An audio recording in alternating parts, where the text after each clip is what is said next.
It's time for the LowcoSports Lowdown. Here are your hosts, Justin Jarrett, Wes Kerr, and Max Arraj. Hey, the gang's all here for a Monday night edition of the LowcoSports Lowdown. How's everybody doing after the weekend? I spent most of my weekend in the sub-Saharan desert of the first base coaching box in Colombia, so I was dragging a little bit today. The sun took it out of me a little bit. It was hot out there this weekend, but we had a great time with the Waves. Went 4-1. Lost the championship game to a really good Somerville Vapor team, so held our own really well against some 14U competition going up in age group. So it was a great weekend for me, but I'm again dragging a little bit today, but energized by being with you guys tonight. How were your weekends? Wes, I know what you did. You checked I out was that busy. I was over at Oscar Frazier. the rookies. Mornings, to see the rookie league. What a great tournament! A fantastic championship game. That could never by that Buford squad, falling just short to Bluffton American 6-4 in the championship. Man, was I impressed by those young kids playing ball. I mean, I remember seeing this tournament last year. I just see a substantial improvement, just the overall product that we saw compared to last year. So well done by all of those teams, and especially Bluffton American for taking home the victory. But that was a lot of fun. Ton of fun to be a part of that. Yeah, I got to go out there on Friday night and see the one game, and it's great. I mean, it's awesome. I just love seeing kids playing ball. But that age is really, really fun. You have no idea what you're going to see. You don't really expect them to make a play, so when they do, it's like, yeah, let's go. And anything can turn into a little league home run. I mean, as long as it gets outside that little arc in front of home plate. If it gets past the infield, it's almost guaranteed a home run. It's a pretty good chance. Yeah. And then I love it when somebody gets it and takes off running to the pitcher, hands it to him. Stop him. No, that stuff's a blast. Sometimes it feels like that even with the big kids at times. But Max, how was your weekend, buddy? It was I know good. you're sad about Clemson. I did something. Oh, man. Yeah, we'll talk about that in a little bit. Mullis yeah, is waiting in the green room. Yeah, that was a tough way to finish off the year. It was a weird. I don't know. It was a great game. First off, it was a fantastic game to watch. So exciting. 5 hours plus worth of baseball to watch. Went to I believe the 14th inning. Just Clemson took the lead going to the bottom of the inning. Gators just walked off. Finished the job off. They're heading for their 14th College World Series. Clemson was looking for their first College World Series appearance since 2010. Didn't get it this year, but I would say this. A lot of their players are going to be back next year. I mean, this team has been really dangerous the last couple of years. They're not going anywhere. They're a really good team, and they're a great program by a great coaching staff. So I expect them to be back next year, but a lot of drama. Yeah, but they won't have Wilson Mullis on staff next year, so that's going to be a big loss. They're going to have to fill those shoes. We got Coach Mullis in the green room. We got Coach Sarah Beachkofsky stopping by a little later on. Best known as BJ Payne's right hand woman, the director of football ops at Hilton Head High. But she's amazing. I've gotten to know her more and more. We're working together over at USCB. And her story, her background is pretty incredible. So we're going to talk about all kinds of stuff. She played some cricket at one point in Australia. She's got some good stories. So we're going to get to all that in just a minute. But first, Commerce. We have Commerce. MVP sponsors Megan Jarrett, the official realtor of LowcoSports, with Kelly Williams of the Lowcountry. She'd love to help you find your place in the Lowco or upgrade to a bigger, better place. That's Megan Jarrett, the official realtor of LowcoSports. And we've got Homegrown Home Inspections, the official home inspectors of LowcoSports, best in the biz when it comes to checking out that home to make sure it is a great investment. If you're building a new home, you got to have the phased inspection from top to bottom, from start to finish. They'll check on it and make sure it's built right. Hospice Care of the Lowcountry, official hospice provider of LowcoSports, and the only not-for-profit hospice in southern Beaufort County. They are providing all kinds of great services, including palliative care, hospice care at the end of life, and then free grief counseling afterwards, including all those things. And they're not for profits. So nobody's coming out of pocket. hospice care of the Low Country, where it's not about dying, it's about living. And then the Mickelson Law Firm, our original sponsor, our presenting sponsor of our Hilton Head Christian Academy coverage, and our official real estate closing attorney. They've been with us since the beginning, so please support Mickelson Law Firm with all your legal needs. And now we welcome in Coach Mullis. What's up, Coach Mullis? You're muted, Bubba. You muted yourself. You got yourself muted there, Mullis. Yeah, you're muted, Coach. Unmute. Are we good? There we go. There we go. We did it. We did it. We good. Paige? Get what'd Paige you in here to send get me it here? straight. I had to kick Paige out of the office for a summer. She's doing her summer school class, so she had to take a break. Oh, I got you. I was trying to look at what you sent me here. This It's the screenshot. track man of goodness. six straight balls that were strikes in that last inning. Wow. It sure is. Great. I did. Yeah. Yeah. We're talking about the I was Clemson like, game. wow. And I believe, if I heard you correctly today, our own Wilson Mullis was warned in the dugout during that sequence. Wilson, we'll skip over that part. Hey, Man, who the among two us? coaches got Who among us One in the has not short, been warned in the You're dugout? going to. Yeah, I heard the part of something about if we find out which one in the shorts was chirping, you're going to. So. There's the track man, where you see all the. If you can see it, you got to blow it up. Look It's at hard to tell. Look over on the right. It gives you it's God. it's really hard to tell, They're there. but you can see where all four of those and those two as all well. six. Man. Yep, 6 in a row. Ball. Oh, my God. No, but nobody had an agenda in that game. Jesus. Yeah, yikes. That's pretty rough. Yeah. Well, apparently we didn't That's run the into anything winning. nearly That's that bad. That's after they took the lead, and that all the thing went down. He went 6 straight. That damn umpire went 6 straight strikes for balls. Now, if somebody in the NCAA doesn't say, I mean, come on, man, that's a joke. Yeah, that's crazy. It was a That's great crazy. game, but tremendous game. I mean, well, you used to be able to get away with stuff like that. With TrackMan, you can't get away with it anymore. No. Everybody can see it right after the game, right during the game. But I had a happier introduction for you because I was going to let you take a little victory lap because I was talking about the Waves this weekend. We were down to our last out, and then my little guy Nico Fontana beat out a bang bang at first to keep us alive. He stole second. They inexplicably intentionally walked Austin Bruni to face Big Russ Spencer. And Mullis, I've been coaching this guy since he was 7 years old, and you've been working with him on hitting for a good while now. So let's check out this beauty right here. Bases loaded, down 1, 2 outs. It's gone. I was in the first base coaching box, giving it Carlton Fisk style waves, trying to get that thing out of there. There I am in my Sunday shorts. Iconic.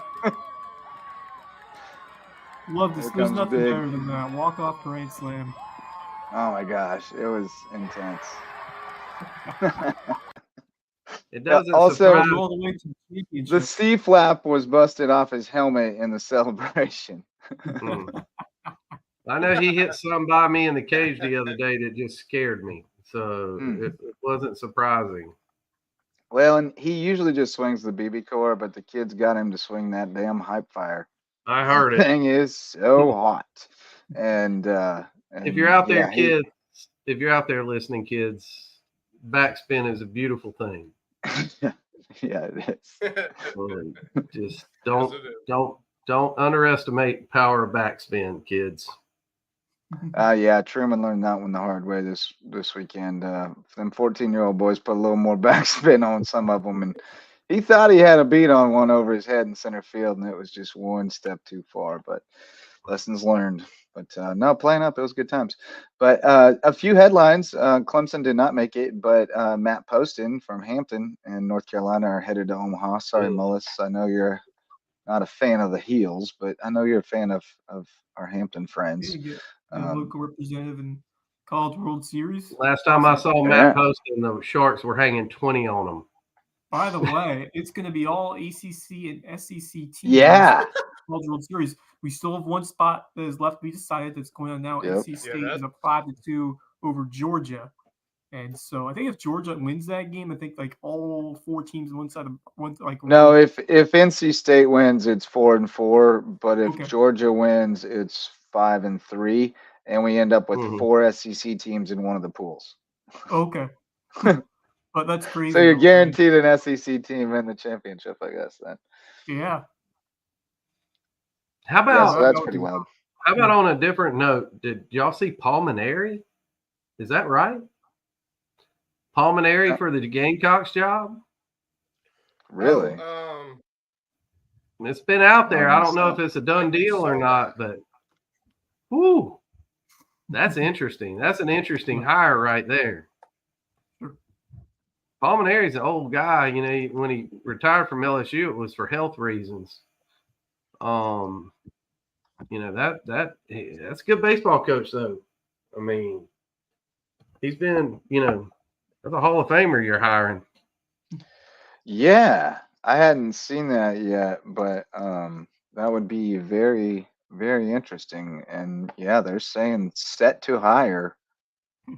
And another report says an LSU baseball assistant coach is set to join him. I would think. Sounds like that's happening. It says they haven't hired him yet, but it sounds like it's a done deal. They had a board of trustees meeting today at like 4. And they're saying Terry Rooney, who has been LSU's Associate Director of Program Development and Recruiting, is on track to become the next pitching coach at South Carolina. He was pitching coach under Maneri in 2007 and 2008 before leaving to become head coach at Central Florida. And he was pitching coach under Maneri at Notre Dame for 3 seasons. That didn't mention, that means Monty still might be in as an assistant coach. It'd be interesting. Well, Matt Williams, that means Matt was the pitching coach for 1 year. That's a tough spot. I don't know what kind of contract he had, though. Matt Williams is pretty good pitching coach. Yeah. So you know more about this man knows more about college baseball coaching staffs than anyone in the history. Well, I mean, it's not that. I mean, it's just most of these guys are really good, so you know it's not hard to have a background on those guys. No, I'm just saying, like, you know more, like you can recite who is on the coaching staff at like every college baseball program in the Southeast, and it always blows my mind. And you talk to me about them like my mom talks to me about people from my hometown that I haven't talked to in 30 years. Getting ready to get into this cycle, you need to know who guys are and where they are. I'll need to know that here in a couple of years, but not. I'm not going to need to know about the SEC. Let's be real here. Like, you know, like that's not where we are. An interesting. I do too. A really interesting hire. He retired for health reasons. Yes. I remember clearly he had retired for health problems after he won the national championship.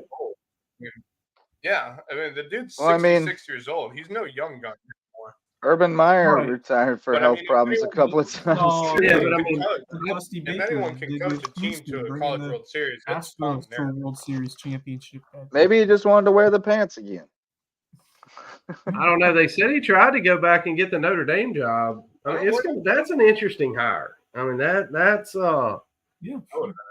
Man, I don't know how to say it. I think that's a young man's game. Right? I guess that's the thing that concerns you about it a little bit is with all the change that is occurring like in real time in college sports, it feels like an interesting hire. So, but do you know that Georgia guy was just listening? So many coaching. The Georgia guy, they were just talking about him. Hell, he was a high school baseball coach for 11 years. And then he was an assistant at Arkansas and somewhere else. And then he was at LSU and then went, or he was with Arkansas, and then he went to the Minnesota Twins, and then came back to LSU, won a natty at LSU last year, and now he's at Georgia and got them one step away. So that guy's not young, but you look at the dude at Tennessee, Vitello, and I mean, most of these guys are, it's a certain group going after Backich. Look at Backich. Backich doing a great job. Right. Those guys. I mean, I don't know.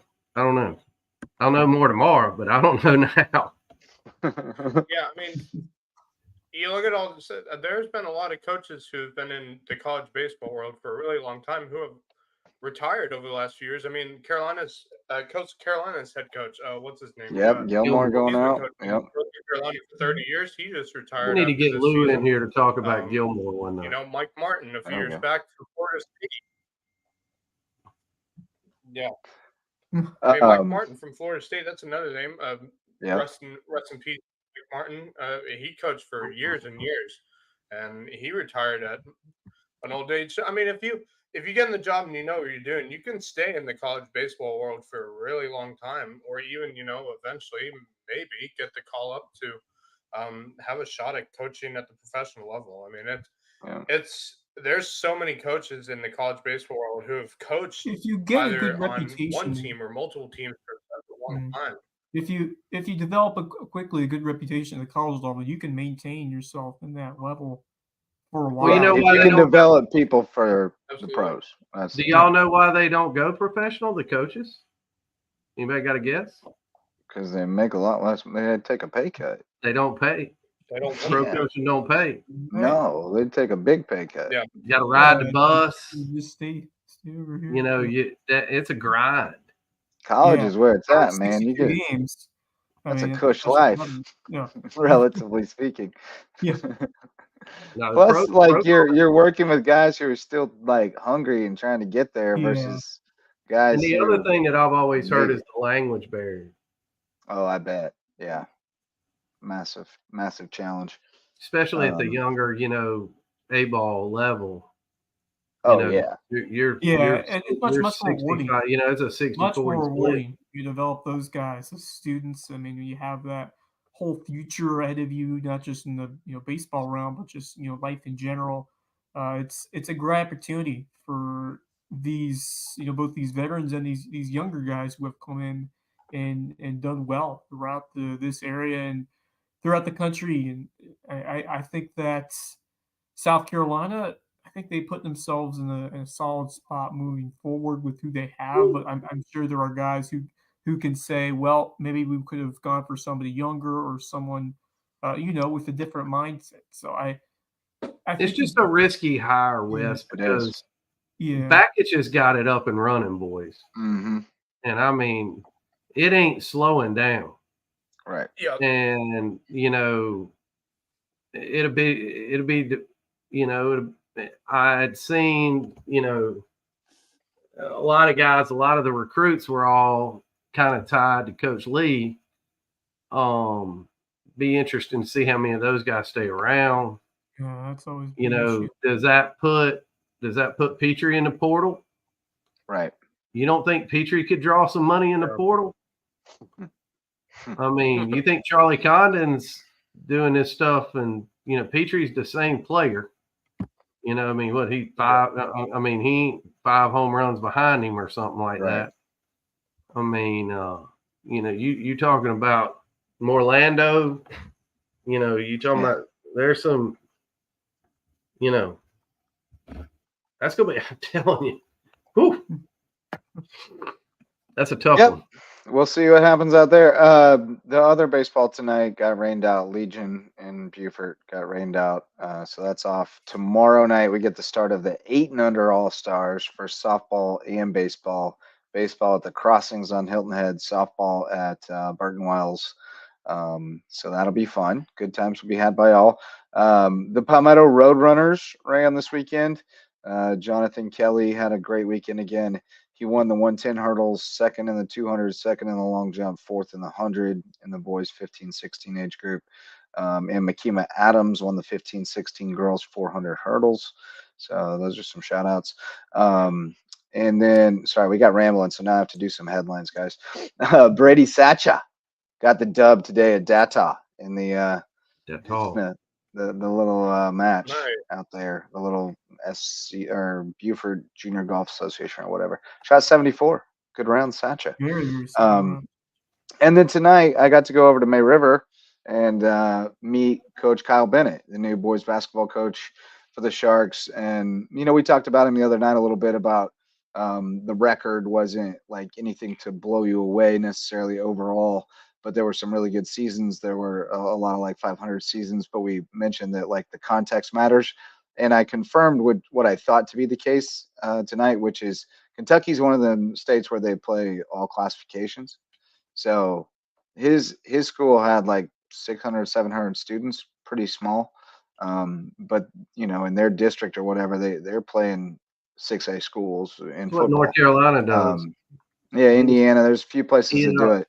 So, you know, you got to take those records with a grain of salt. But talking with him tonight, I'm really impressed. I really think, you know, he's a guy, interesting story how he got here, because he's coming because he's retiring from Kentucky, right? So, but there's a woman, a teacher at school, and I didn't catch her name, but she grew like she knew him from Kentucky. He went to the same high school that he's worked at for 30 years. Like he's a institution there, right? There were so many people from Kentucky there tonight who just got wind that he got the job and was going to have a meet and greet. And they live in Bluffton and they remember him from Kentucky and they came to say hi to him. There were like 3 people who just kind of like knew him from a past life.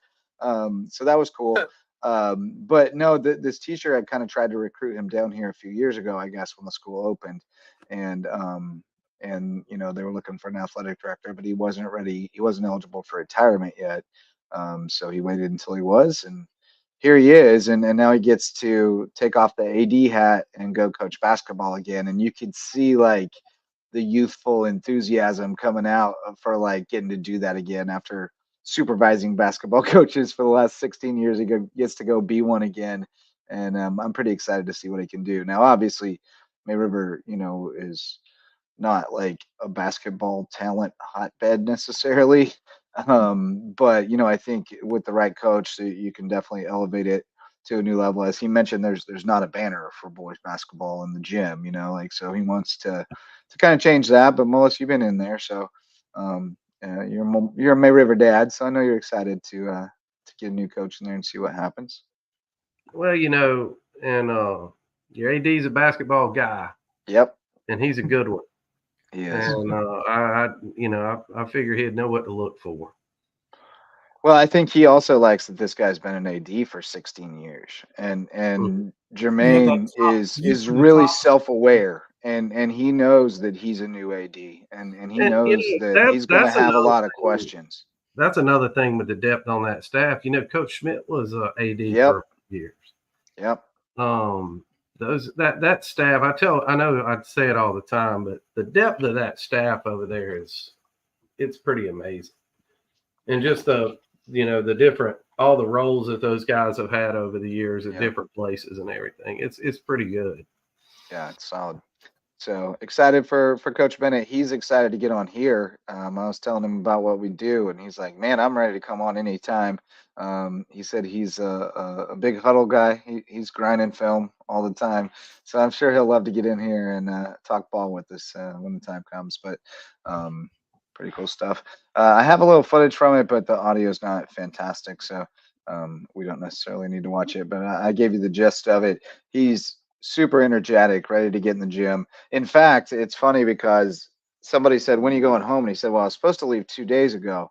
But then I found out that we could have 2 weeks of open season in June, and I'm not going home until we get it in." So he's sticking around for the next 2 weeks to get in their open season. They're getting started tomorrow, which I thought that was awesome.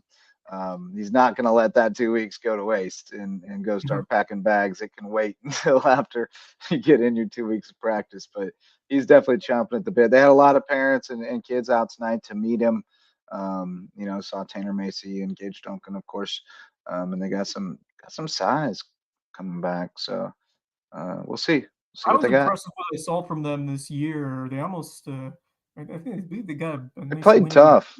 Beckham or James Allen at home earlier, during the season, right? The region slate. So they were a tough, a gritty team to play, and they fought hard against some challenging region opponents. And when you have that coach who has the experience and more the up top knowledge of how to build a culture and has that winning mentality, he wants to bring a banner to the rafters eventually over there at May River. Lofty goal, but one that is, it's possible if everything clicks down the road.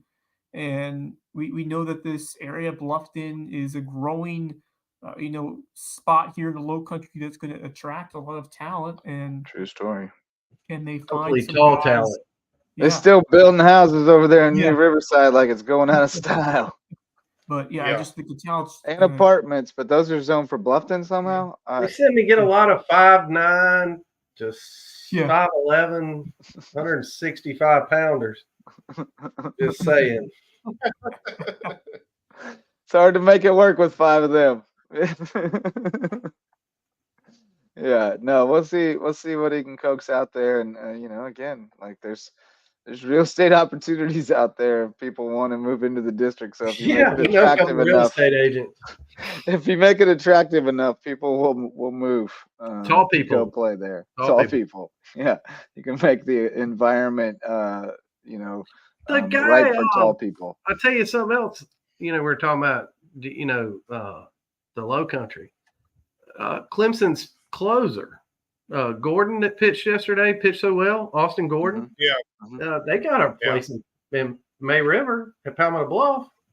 Really? Yeah, they still live in Myrtle Beach, but they've had a place in there from the start. Great people. That's cool. Everybody lives here, at least some of the time. What else was I gonna say? You made me think of something, and then I forgot to say it. No, this is now you are starting to hear what our normal phone calls. Yeah, this is just basically our phone call. After about an hour, guys on the phone, like, man, what I call you for? After about an hour, I go, well, and he goes, no, hold on, I called you for something. That is not an exaggeration. As Mullis would say, if I'm lying, I'm dying. That is the truth. You back got me a couple months ago on that. Yeah, well, we got Coach Beachkofsky. You got Beach coming on. Tell her I said hello. Allegedly, we'll see. She may bail out on us at the last minute. She's always, got some kind of crisis to deal with. But she's got a little one. Yeah. Oh yeah, she does. And her husband acts like one, but don't tell her I said that. She calls him dirty old boat captain. He's a great dude, man. They are good people. Yeah, they are really good people. But anything else, Coach? Before we let you go, how about your boy Spencer? That was good, wasn't it? Oh, love it. I mean, the kid works hard. I mean, all these kids. That's the beautiful thing about it. I think that guy will find that out in basketball. These kids will do everything you ask them to do. Yep. And you just keep working and trust it. And, you want to see them seeing that success of, buying in. You saw where that ball went out of the ballpark. Mm-hmm. Straight away center field. No, he turned on a little bit. It was left center, but I mean, it wasn't yanked. It wasn't yanked down the line. No. It was power alley. It was. You know what I'm saying? And I mean, it's just one of those. And he's playing gap to gap, and if you want to play for a long time, that's the way you play for a long time. Is you play gap to gap. Yep. Yeah. Well, Beach can tell you that too. Beach was a good softball coach. Oh yeah, and she was a good softball player too. She's going to tell us some stories when she gets in here, and also apparently earned an opportunity to play cricket. Oh, wow. She's got a story for that too. The ball bounced into the crowd, and she chucked it back, and they said, "You want to play for us?" I'm getting a text on the Wolfpack, so I'm going to watch the game. All right, Bubba, you be good. Thanks, we'll guys. talk to you down the road. That's Coach Mullis. He's I don't know, how do you even categorize what that guy is. He coaches baseball. He's the old ball coach. Special. We'll call him special. He's definitely special. As he says to me often, we're all on the spectrum a little bit somewhere. Because he and I are definitely we're in the same realm of it, whatever it is. Our brains work the same way. I tell you, I'm not even kidding. Almost every time we talk, we're a good 45 minutes to an hour into it when he goes, "Dang it, I called you for something." That's hilarious. Every single time. But anyway, the varsity sponsors of Lowco Sports make this all possible. Aren't you glad they do?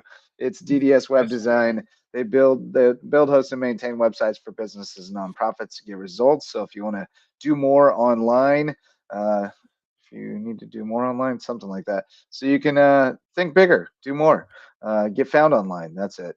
Go to ddshhi.com. I told you all that like 18 hours of sunlight this weekend is taking it out of me. My brain is sapped. Parker Law Group serves legal needs across Colleton, Hampton, and Jasper counties, and they've been doing that for years. They jumped on board with us this year to help us continue to expand our coverage in those counties and shine a light on more deserving teams and student athletes around the Lowco. Dr. Ambrose Coles, our official chiropractor. You can find him at Rooted Living Wellness in Bluffton.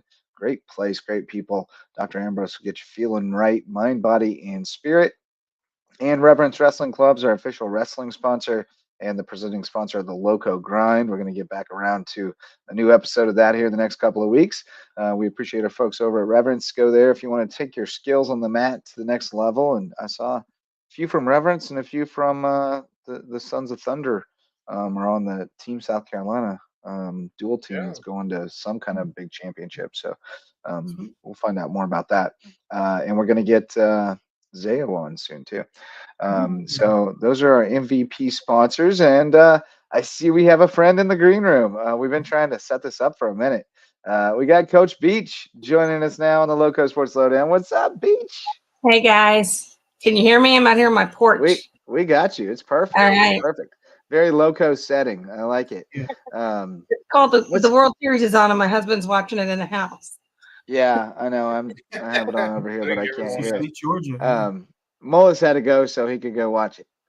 But That how would you have been doing? interesting commentary between the two of us. So. Oh yeah, well he said to say hi, and he said that you have a young one and your husband acts like one, and then he said no, he's a great guy, and so That's very nice. yeah, that was good times.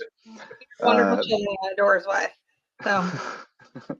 But you and I have been working together a lot more lately now that I am helping you out with at USCB with the Bluffton Ambassador Program, and we've been planning this for a while now to get you in here to talk with us. It's a rainy Monday night, so why not, right? But even just today, I learned new facts about you that are interesting. So tell folks the Cliff Notes version of the journey that brought you here to the Low Country. Where you want me to start? Should I start? I always go with, well, I grew up on a farm in Kansas because eventually we end up back there. So I just start there now. I grew up in a small town in rural Indiana. Yep.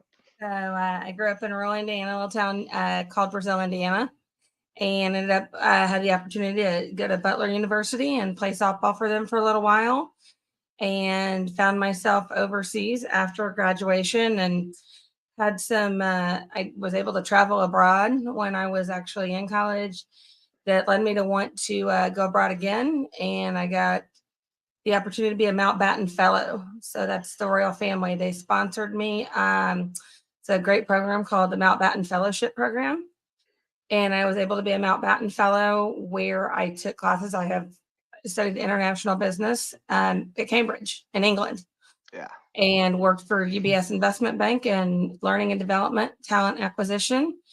And they hired me full time. And eventually, after the bombings that happened over there, I was shifted back to New York, where I ended up running the graduate development training program. But while I was abroad a couple times, I've always played ball, whether it was softball in England or cricket in Australia. And then when I transferred back and walked in the office in Connecticut the very first day, one of my coworkers, she walked in, she threw me a softball glove, and I literally was unpacking, and she said, "I hear you play ball." And I did, and ended up going to the World Series as an adult for co-ed slow pitch for the state of Connecticut. So I guess you could say I've been raised on the courts and on the fields all over. No doubt. And then, as we mentioned, the dirty old fisherman, as you say, dirty old boat captain, lured you to the low country, fellow, hometown guy, lured you to the low country, and we're grateful for that, certainly. But you have made your biggest mark, I guess, in our world, as the right-hand woman to one BJ Payne, the director of football ops for Hilton Head High football. So, I'm really interested for people to hear your perspective and your experience as, first of all, a female football coach. I mean, it's becoming more common, but still certainly very rare. You are a fish out of water in that regard. You've told me some of the things probably giving me an update on tour. You've told me some of the things you hear and things that are said to you as a woman football coach that, like you deal with a lot. But also just working with Payne, that guy, what a character. I know you got some good stories that won't get anyone fired. But yeah, just unload on us on what it's like to be a woman football coach working for BJ Payne. Well, I've never been a female football coach to work for anyone else. But before I was a football coach, before I was on a staff, wouldn't be fair to explain that once I got here and moved into education, I was our head softball coach for a decade. And I was an AD and assistant AD. I have a master's in coaching and athletic administration as well. And I worked with Jarrett, who's absolutely fantastic, for years and years and years, coaching volleyball as well. So when BJ was hired, I was actually an assistant athletic director. And so it was part of my role to help him transition up to the high school. So that's what I did. And after about a year of working with him, he was like, "I want you to come and work on my staff full time." And so I did. And I will tell you this, he was very honest about a lot of things I was going to hear from people, about a lot of the looks I was going to get. And I think being able to set those expectations from day one, he's never sugarcoated anything. I'm pretty sure he doesn't sugarcoat anything to anybody ever. But he never sugarcoated what it was going to be for me. But he's answered every question every step of the way that I've had about anything, in full honesty, and has absolutely never apologized for me. I think he's incredibly dynamic, and he had a lot of vision to want to hire somebody that he saw working in an administrative role, regardless of gender. And it's 13 years ago. It's 13 years ago that happened. Oh. That's a long time. Yeah. You've seen a lot throughout these decade plus, and you've seen some quality guys pass this program. You've got to work with some names, including Puna Ford, who now reps the Low Country in the NFL alongside Dee Delaney, and then some other guys like Jalen Sneed and Cole Marzo and other big names from the island that have made it to the college game and have performed well. So just reminiscing. Those are my boys. Reminiscing out there. I've known all of those kids. I mean, I've known them since they were middle school or younger. So as they've come through the system, I mean, it's been an amazing opportunity. And absolutely. I mean, I went places. I drove Puna to clinics and showcases, and people would look at me when I'd show up, and he's like, "This is my coach," and you kind of get that. People kind of look at you like, "What are you doing here?" But, I would say, after the course of 13 years, especially in the Low Country, people got used to me pretty quick, because they knew me already.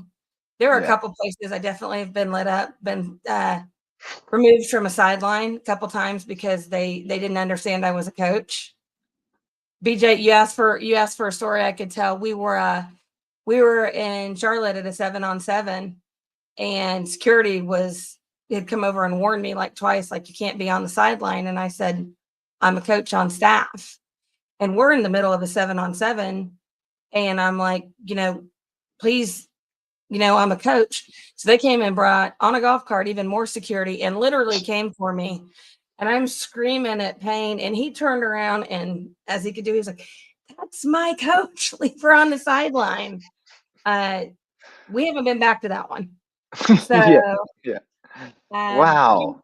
yeah. I mean, they're lucky you didn't, start playing Randy Orton's music or something and go over dun dun dun dun dun dun dun. Yeah. But yeah, I can see him flipping his lid when somebody, condescends to you like that, in that kind of situation. But no, yeah, I've always been impressed with you guys. Bond, your ability, the way you work together. You're just a great team. And now I'm starting to understand why. It's because you're so awesome. It's like you're just propping him up, right? Like you're just making him look good. But no, just talk a little more about BJ, because I often say I think he's like the most misunderstood man in the Low Country, in some ways, because I've finally like figured out his motivations. I finally talked to him enough to kind of get down to his motivations and understand him. And now I think he's an absolute genius. And I'm curious about kind of your perspective. I mean, I just think he's really. I'm not saying absolute. I want people to know that He's not a football genius. I'm not saying he's like an X's and O's genius at all, but I think he's so smart in that he recognized the situation he was coming into. He recognized the realities and limitations of it. And he knew that if he staked his reputation on winning football games, he wasn't going to be long for this place. But if he staked his reputation on taking the handful of kids that he had every year that really had the ability and the work ethic to play at the next level and giving them a blueprint and leading them to the water and asking them to drink, that he could have success that outweighed any win-loss record. And he just knew that wins and losses was not the hill to die on here. Yeah. And recognizing that from the outset, and I think that fits who he is as a person too. Like, Right. if you've got the energy to put into it that it's going to require, I will meet your energy.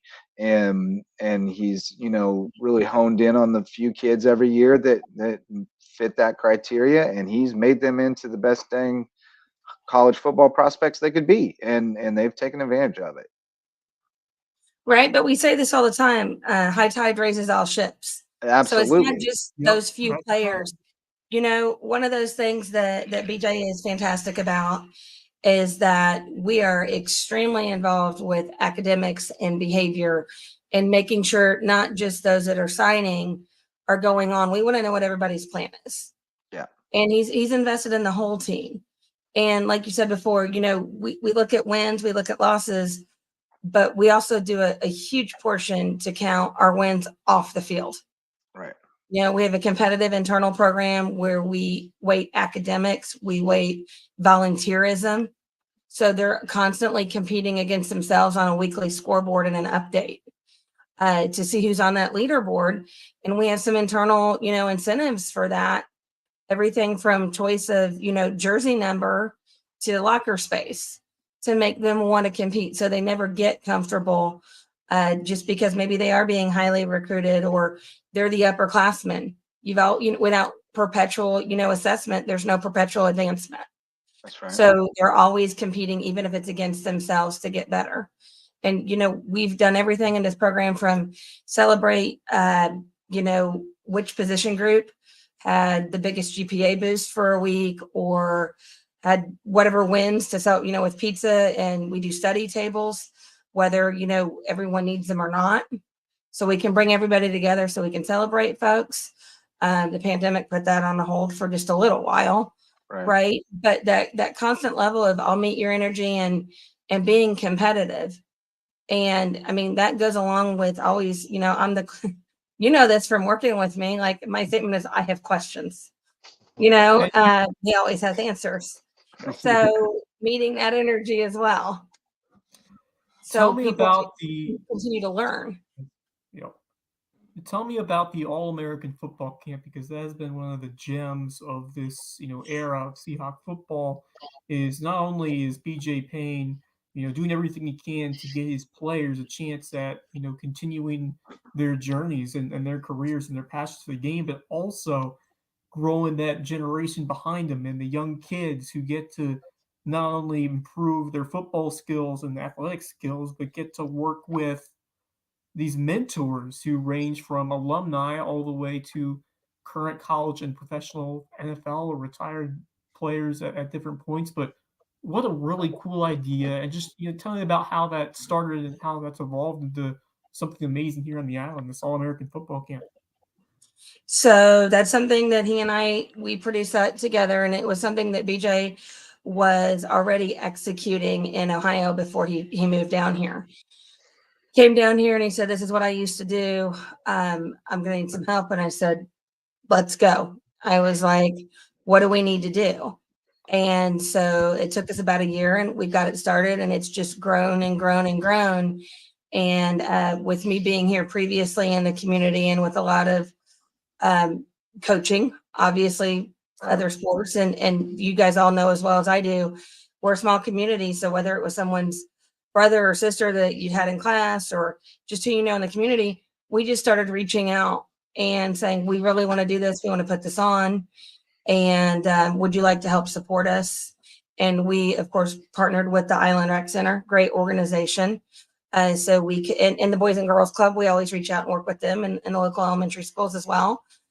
How do we get people to attend this so they can see it? Because there's so many misconceptions. Number one, just about football in itself, right? And I feel like I get that a lot where they're like, "Oh, well, you're a mom. Are you going to let your daughter play football?" No, my daughter says she's going to be the next director of football operations. If she wants to be in charge, that's what she says. She's going to be in charge of something. I'll guarantee you that. I don't know what, but she's going to be, I've always said about mine that, she'll either be running the boardroom or the prison block, one or the other. I think yours falls in the same category. Established dominance, right? We're going to be there being charged. There's nothing wrong with raising strong young women. That's right. And strong young men, everybody, right? But BJ has always had an open door policy from day one. Families were welcome. So it's no surprise. He'll tell you his favorite title is dad. And so wanting to build, a camp that continued to build the program, build the community, and have that family feel within the community.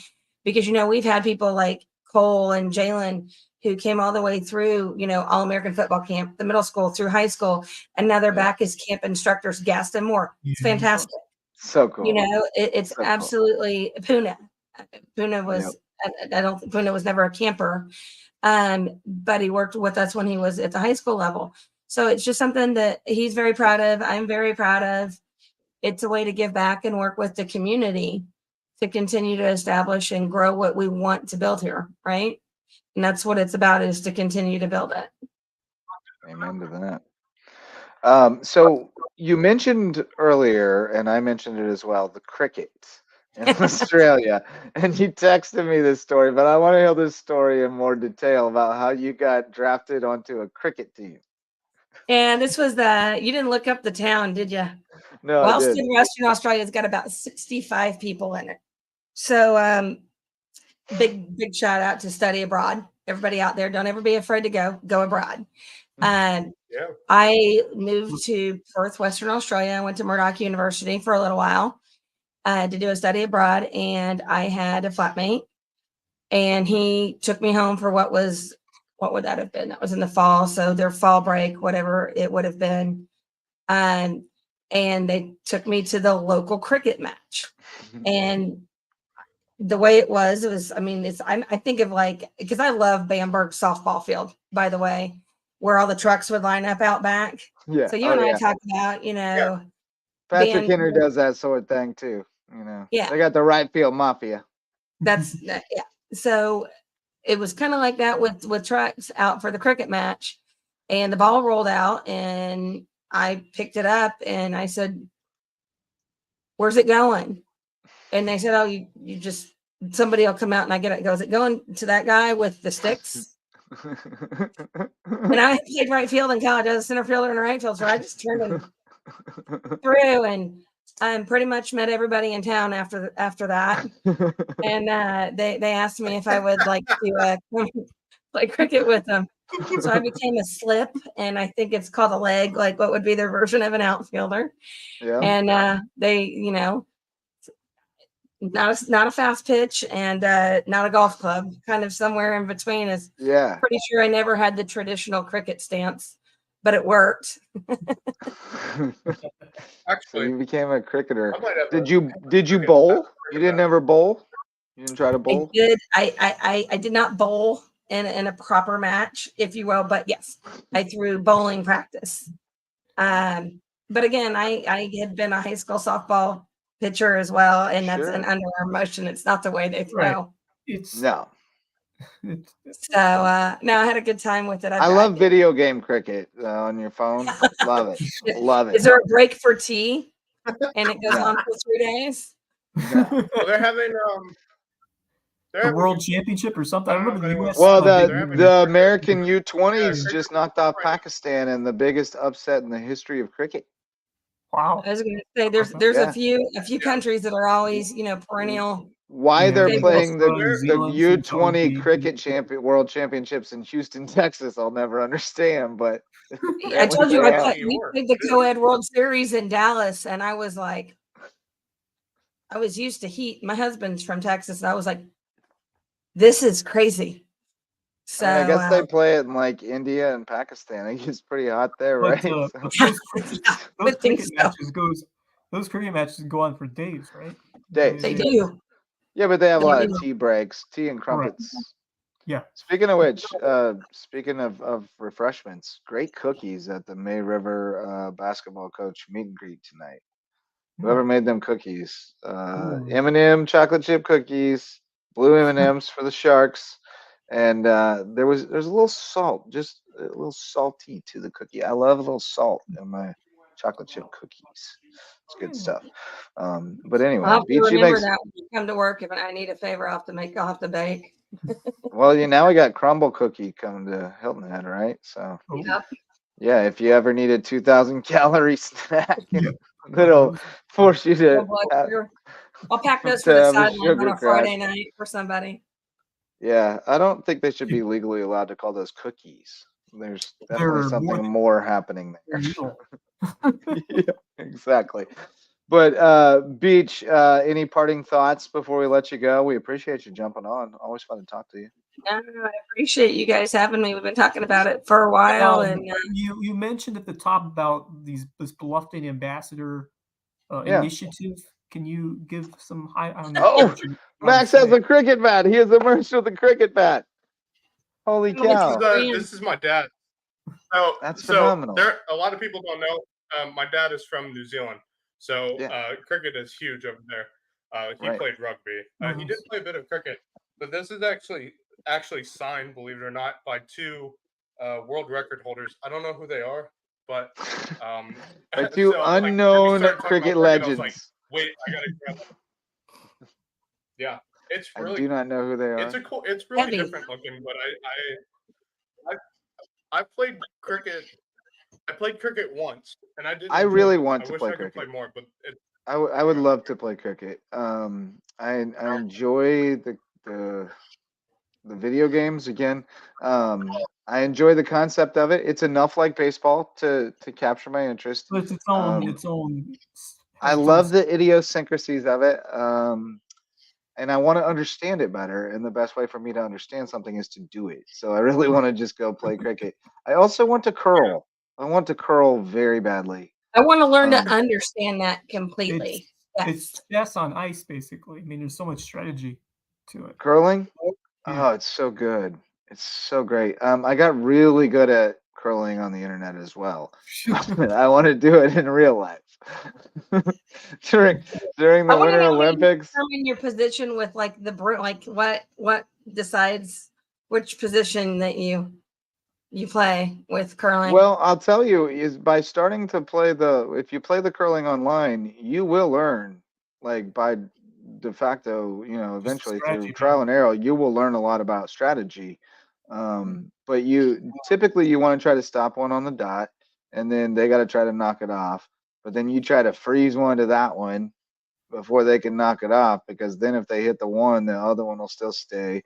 And then it's all about like trying to clear it out so that you can slide in there with the hammer.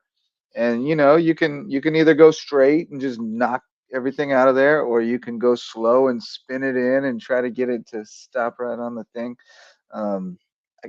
I played a lot of online cricket at one point, or online curling at one point during the Winter Olympics. It was a bit of an obsession. Actually, I think there were 2 separate instances. One of them maybe during COVID, where there was a lot of online curling played. But it's pretty fun. It's pretty fun. Tonight, we got yeah, we've got them all out of the way. Curling, cricket, softball. We got it all in. Softball. I have something that you might have an opinion on, Beach. Oklahoma softball never has to leave their freaking zip code, or their area code at least, to play a postseason game. How is that fair? You mean the home field advantage that we talk about that exists for a lot of teams, a lot of sports? I don't have an exact answer on that. What I'm going to say is, when you're looking at the regionals and the super regionals, I don't know all the stadiums in the area. So you may be looking at something that's safety, security, because they have the capacity to hold it. Yeah, I really don't have a good answer for that. I can't imagine that Oklahoma City is the only place in America that's equipped to host the No, but we're talking about, when they go to look at NCAA though. How many teams that moved through the brackets this year that didn't have to travel far? Yeah, no, I know. Well, you shouldn't have to, but for the national site, that's what I hate. Is that the national site never rotates, and it's 20 miles from OU's campus. Like it's crazy. But you also had opinions doesn't leave Wimbledon, Yeah, I know, but there's no home team there. But I don't know. But anyway, that's my own beef. But you also had opinions about Harrison Butker.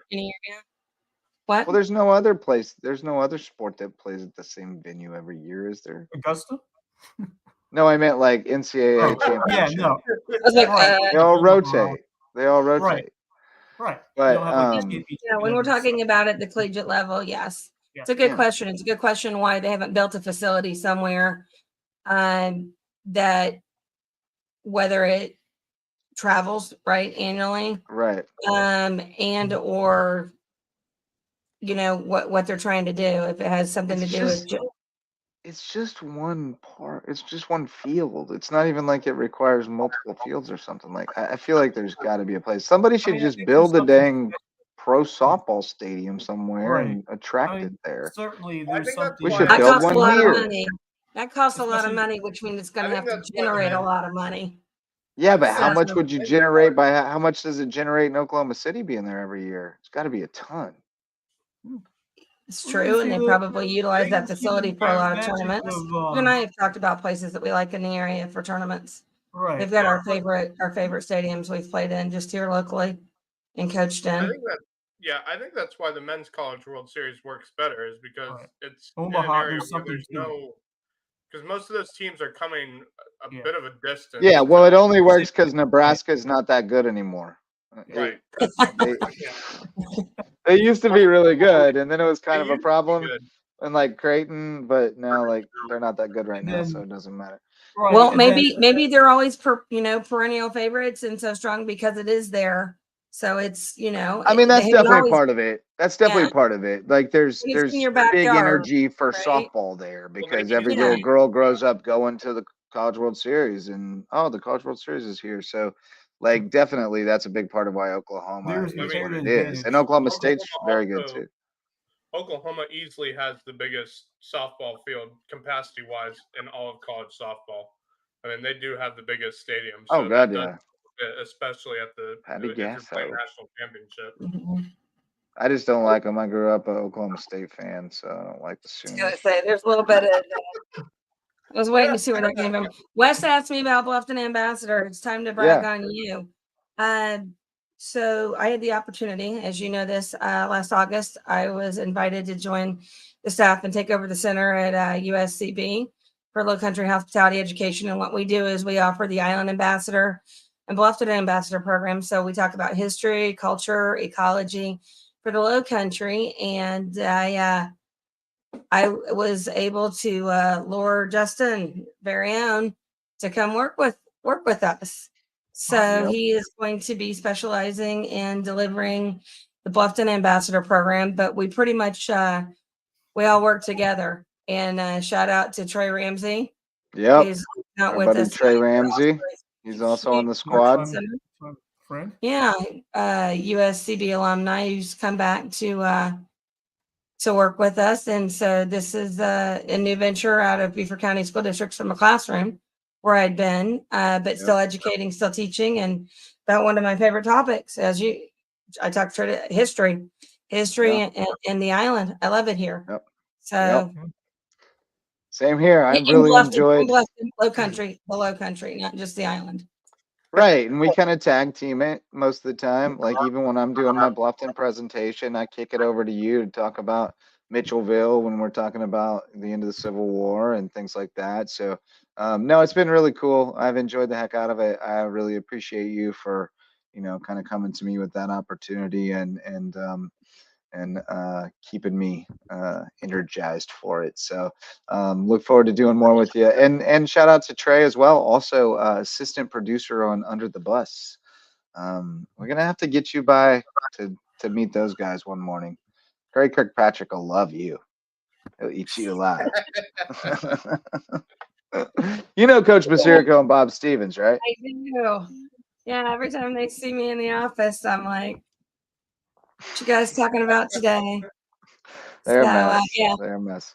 Well, they'll be delayed until Wednesday this week. One of them was out of commission on Tuesday. So Wednesday, we'll have a new episode of Under the Bus coming. But Coach Beach, thanks so much for joining us. And we'll definitely have to have you back on sometime real soon. Always great to talk with you. And I know you have many more stories to tell that won't get anybody fired. No one's getting fired. Thanks so much, guys. You have a good night. Be good. All right, you too. Let's go to Sarah Beachkofsky. I love her. She's the best. Oh my She's God, so that funny. was fun. She makes me laugh so hard, man. She's a blast. But hey, guys, the Lowco Booster Club, they support us, so please support them. We have Court Lifestyle Pros, Daniel and Debbie Court, Lowco natives with Charter One Realty, and they want to bring you home to Hilton Head Island. We have Dr. Allie and Dr. Janet, Revive, Rehab, Women's Health and Pelvic Floor Physical Therapy. They love to work with new moms and get them feeling right and back on their feet again. Eagle Creations has great promotional items and custom apparel, and they're making some dope new lids for Lowco. Got another picture of another style sample. We're trying to get just the right combos and bust them out on the web store. So keep an eye out for that and stop by Orja Boulevard and see what they can do for you over at Eagle Creations. Jay's Barbershop is the place to be in the Lowco, the place to be in downtown Ridgeland in particular, but it's the place to be in the Lowco, whether you need a haircut or not. Go in for the great conversation, come out with a great style, and then turn right or left for tacos in downtown Ridgeland. Great place to be, Jay's Barbershop. And Barefoot Floor Care of the Low Country. Chris Odom and his team will get your floors so clean, your feet will thank you. And I believe Chris gave us a like earlier. He sure did. He's so dutiful with it. Appreciate him. So that's our Lowco Booster Club. And then also adding Hudson's Seafood on the Docks. They are the new sponsor of Under the Bus. So that includes Lowco Booster Club sponsorship as well. So welcome them to Team Lowco. And also a shout out to Hearth Wood-Fired Pizza in downtown Beaufort. They had a spirit night for LowcoSports a few weeks back and raised over $600 for us to help support what we do. So we appreciate that. If you want to do something along those lines, we'd love to hear from you, and we'll try to find a way to promote it and make it a big deal so we can so everybody wins. Rising tides lift all boats, like Coach Beach said. I always love to say that one. Boys, anything else before we call it a night? Parting shots? Yeah. Well, quick update. Ahead, NC State is currently up 8-4 in the bottom of the ninth. Looks like we're gonna have the ACC SEC kind of showdown challenge. The ACC SEC challenge in Omaha. I know. I find that really fun, but I also wish you'd have some more teams from around the country participating in this. But if they could, they would. End Yeah, of the era for the Pac-12. Yeah, goodbye say goodbye Pac-12. to. It's gonna look a lot different when you get into this fall. I think it's going to be very interesting to see outside of football how the other sports, including baseball and softball, Yeah, what are they fare. gonna do? as well. Yeah, it's gonna be wild. Interesting thing. Wes, parting thought? Yeah, I wanted to add to your shout out of Brady Sacha for what he was able to do. Tremendous performance. You talk about 74. Man, what a great kid. Just wanted to say how cool it has been to watch him grow up as not just a golfer who has made some huge strides in the course this year, but not just that, but just a great overall amazing kid. And not just that, he's been helping us with some of our coverage. He helped cover the Heritage for us at a few points during the tournament this year, and he's been working his photography and video skills have been outstanding. Yeah, especially with what he's been doing. I can't wait to see what he does this season for football. He's gonna be really solid. He's always working at his craft. It's great. Yeah, but and then one more thing on the golf side, just finished up this past week U.S. Open qualifying, which is an absolute grind. You got to play two rounds in one day, and you have to be one of the top 3, 4, 5 guys to qualify for the U.S. Open, and you're going up against. Many times you're going up against like actual professionals, like Matt Kuchar, Joaquin Niemann, just to name a few who you're sometimes paired up with and playing with. So it is quite the experience. You got to take as many chances you get and try to shoot some low numbers, but just to be, compete for a spot in this tournament, especially if we've seen some guys. I remember Swanson. He kind of flirted with the spot a couple of years ago. He was right up there at one point before falling off, but it was good to see him have put himself in a chance to potentially be in the mix for U.S. Open qualifying. Obviously, it's not easy to 36 holes in one day, absolute grind, and you have to be playing some good golf on top of that. But we did have at least one Lowco guy participate. I believe Daniel Azalian was at one. I think the one in Georgia. He was a part of over. Yes, he was. Yeah, I got to catch up on those. That always sneaks up on me. Yeah, 5 under par, 67. Yeah, if he had a better first round, I mean, could have been. That's Daniel. He had to shoot 12 under. Only 3 guys made it. He had to shoot at least 12 under. That is. Yeah, those things are crazy. You gotta go crazy low in those things. But it's kind of like a lottery ticket. Yeah. It's like we're gonna go out here and see what happens, and if it's your day, it's your day. Well, I'm kind of sad. Shout out to Daniel Azalian, man. He's been putting in hard work. I'm kind of sad because I'm happy, but I'm sad. Shout out to my in-laws, Truman, my son, 13, love my life. He's en route to London right now. He's on a flight to London right now. He gets to spend the next 10 days in London and Scotland, London and Edinburgh, and driving through the Highlands with his grandma and grandpa, who are veterans of these trips. And that, speaking of studying abroad with Coach Beach, Truman has gone abroad. So we're off for baseball until the 28th. We go to East Cobb. So we squeezed in this trip. First time overseas for him, yeah. Grandma and Grandpa are world travelers, as I mentioned. They've lived overseas a couple of different times for a year at a time, and they really wanted to be able to take each of the grandkids on a separate trip that they could kind of tailor to their interests and get to spend some real quality time with each one of them independently, which is a beautiful thing and a wonderful privilege for them to be able to, in position to be able to do that. And we're really grateful for that, for our kids to have that experience. But, certainly not everybody does. I didn't travel overseas until my sister-in-law got married in Scotland, and I went over with Nana and Pa. So he's having that adventure at a much younger age than I did with his grandparents. That's amazing, and really grateful for that. And he's excited. He gets to do lots of fun stuff. Gets to go see a play in London and go to the Harry Potter experience and You know, like, and honestly, I think he's as excited about just driving through the Scottish Highlands as anything, which I agree with. That's a great thing. Beautiful thing. It's so beautiful over there. Unbelievable. That seems like a ton of fun. Hey man, New Zealand's next on the list, man. It's got to be next. You know, New Zealand was on his list of places to go, but he wasn't he was into the idea, but Nana and Pa were like, the flight is just a little long. It's a long flight. I'll tell you this. First time I ever went, I was 6 months old. I've been 3 times since then. It is by far the longest flight you can possibly take. It's like I think I'd be messed up flight. for days. Oh man, that'd just screw me all up.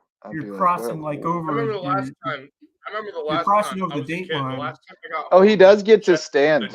He gets to stand on the Greenwich date line at some point on this trip. Yeah, there you go. Yeah. That's kind of cool. He's actually kind of pumped about that. Like, he just thinks that's a cool anomaly. But yeah.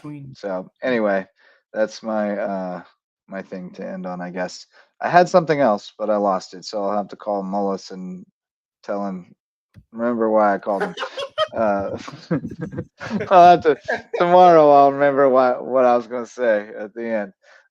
But thanks to Coach Mullis for joining us. Thanks to Coach Beach. 2 of my favorite people in the world on the show tonight, along with you 2 more of my favorite people in the world. So that was great times.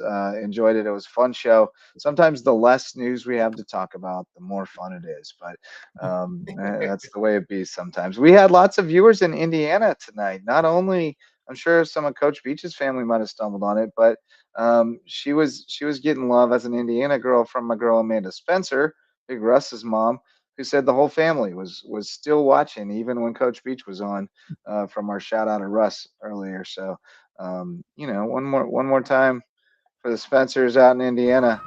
There it is. Big Russ, bases loaded. See ya. Get ball. I don't know who said get ball, but I love it. Look at my guy Nacho. He just joined the team this year. He's as excited as anybody right there. 25. And this is what it's all about right here. We play me and Caleb. Yeah. Me and Caleb were both screaming and running and looking for somebody to hug, so we hugged each other. Known that boy since he's about 5 years old. Big Russ, let's go. You don't get to do that very often. You savor it when it happens. Oh, that was the second most elated I've ever been on a baseball field. Like, it was unbelievable. I won't even mention the first most, just to protect the innocent.